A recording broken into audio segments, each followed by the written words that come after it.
So you talking about Steve Stratton, huh? He's being honored, you say? Son of a bitch. Let me tell you, that little prick boy, he's my first roommate in here. I thought we loved each other, but he was always trying to move up, you know, never happy being where it was. It was bottom bunk and all. But let me tell you, wait a minute, you said he married a woman? That's the strangest thing. I never would have thought that. Not after all he said to me and whatnot. But you tell him that when I get out of here, and let's see, well, I don't know, but when I get out of here, I'm going to come and I'm going to work at that there Starbucks and make all that money he's made. That damn gray hair he had.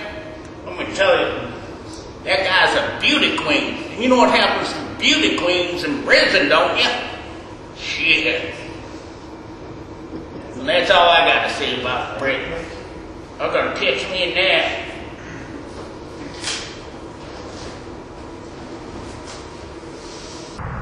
Yeah, I remember Steve Stratton. You know, being a professional bully, I've been kicking the snot out of kids for years. I used to take Stevie Stratton's milk money. Hell, he was such a puss, he used to come up to me, pee on himself, and give me his money without me asking. Yeah, but one day, let me tell you, I made the mistake of touching his hair. He got so pissed off, he socked me in the nuts. Oh, I still get queasy thinking about it. I never touched him again after that. Tough kid. So come on, kid, give me your money. Yeah, that's the way to contribute. Say hi to Stevie, huh?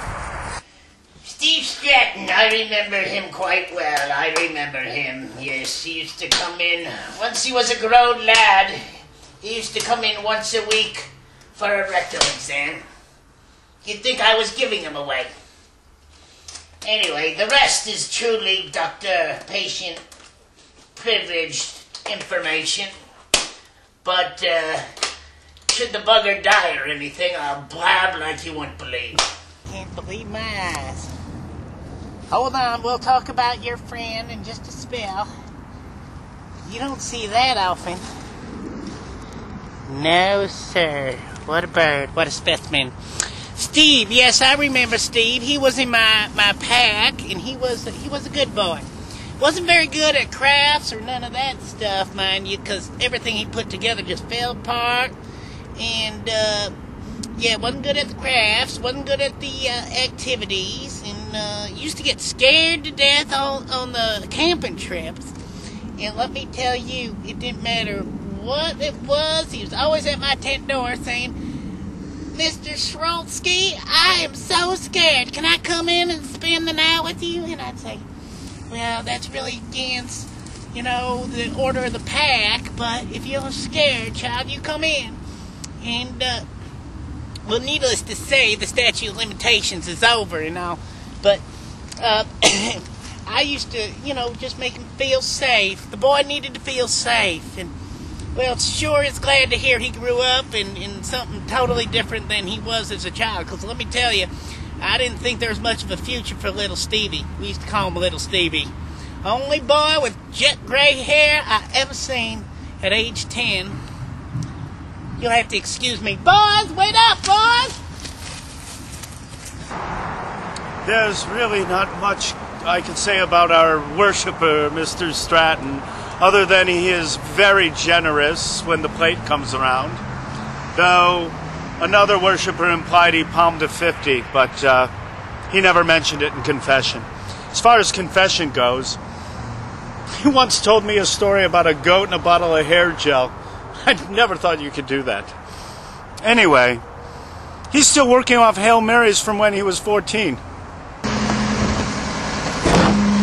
The Stratton? Yeah, I collect the garbage. I don't know what you want to hear about them, though. They're a pretty normal family. They give me good holiday money and all. Just weird stuff in the garbage every now and then. They got, yeah, all this hair gel, man. He goes through probably 10 of these a week. That's the garbage. Other than that, a lot of Starbucks coffee and box wine. Yeah. All right. You want to hear about Steve Stratton? Stratton suffered from trigonophobia. This is a fear of hair, and it is linked to a very emotional event as probably a child. He saw me as a young man, and the incident could be as traumatic as a bad comb over, or a little bitty nose hair, you know, the kind that comes out right there, and perhaps he pulled it and it hurt, and then he gets all freaked out, and then he's got fear of hair, or fear of hair out of place. And anything could be a catalyst, I tell you. Really? That's all I could tell you, other than he didn't pay for his last visit in '85. So if you see him, let him know he should send me a check. Well, sure I know Steve Stratton, but I'm late for synagogue. You'll have to walk with me. But you know what? It will only take a second. I know Steve Stratton. He came to me. He's not Jewish, as you know. He is a cheap bastard. I mean, you ever see him pick up a check? God forbid, you know? You'd think it was the second coming. Anyway, he wants coverage from my people in case his people aren't the people. That's what he said to me. He said, Sal, if you're the chosen people, I need some coverage here. Stratton, he works both sides of the deal. You just like in real estate, you know him. You think he's on this side, he's that side, he's everywhere. He just wants coverage. But anyway, I told Steve no problem. So he slipped me a 20, and I've been keeping a spot open for him. Yeah, good guy, that Stratton. That's it, I gotta go.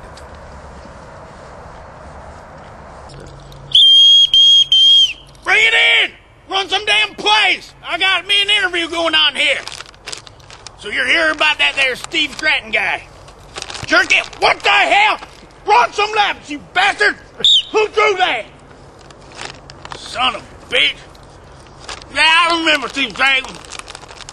Yeah, one lazy boy. Uncoordinated, too. He used to get hit in dodgeball, and he'd be crying, no, I got hit in dodgeball. It's fucking dodgeball, for Christ's sake. You know what I'm talking about? His mama used to write a letter for everything.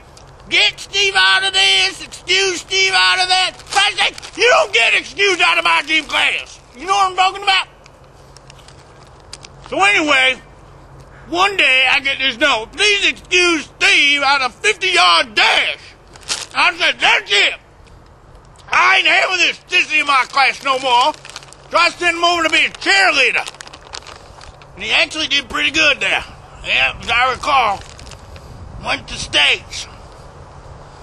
Boy, I like that boy.